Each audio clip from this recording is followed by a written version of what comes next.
শাকিব খানের যে সিনেমাটা, এটা তো নামটা যেমন, মানে আই হোপ ডেফিনেটলি আমি না, আমার বাংলাদেশের সকল দর্শক সহকারী এবং যারা বাংলা ভাষাভাষীর মানুষ যেখানেই আছে তারা এই সিনেমাটা নিয়ে ঠিক নামটা যেরকম এই রকমই আশাবাদী, একদম তুফানের মতো আশাবাদী।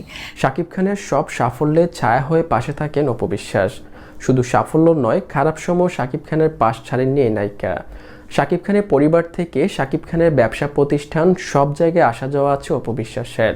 সম্প্রতি সময় শাকিব খানের জ্বর তোলা তুফান সিনেমা দেখে শাকিব খানের প্রশংসা পঞ্চমুখর অপু বিশ্বাস। স্পেসিফিক শাকিব খানকে বাদ দিয়ে যদি আপনি বলেন তাহলে ওই মূলধারার ব্যাপারটা এখনো হয়ে ওঠেনি, ইনক্লুডিং ফর মি।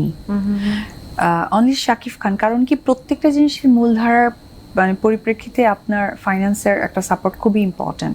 শাকিব খানের যে সিনেমাটা, এটা তো নামটা যেমন, মানে আই হোপ ডেফিনেটলি আমি না, আমার বাংলাদেশের সকল দর্শক সহকারী এবং যারা বাংলা ভাষাভাষীর মানুষ যেখানেই আছে তারা এই সিনেমাটা নিয়ে ঠিক নামটা যেরকম এই রকমই আশাবাদী। বেশ কিছুদিন ধরে কানাঘোষা চলছে অপুর ঘনিষ্ঠ হচ্ছেন শাকিব খান।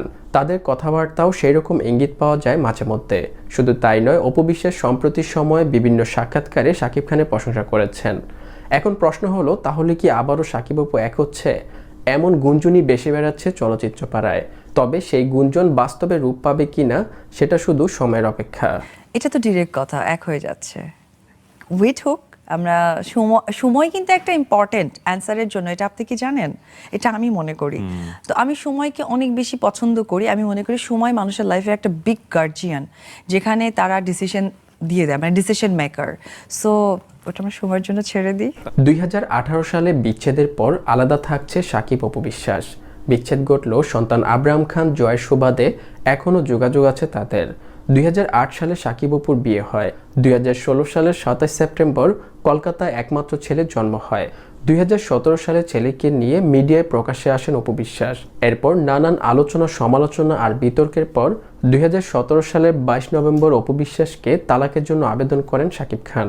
পরে 2018 সালে 22 ফেব্রুয়ারি তালাক হয় এই তারকা দম্পতির। দর্শক, অতীতে সবকিছু ভুলে আবারও শাকিব অপু এক হোক, কে কে চান?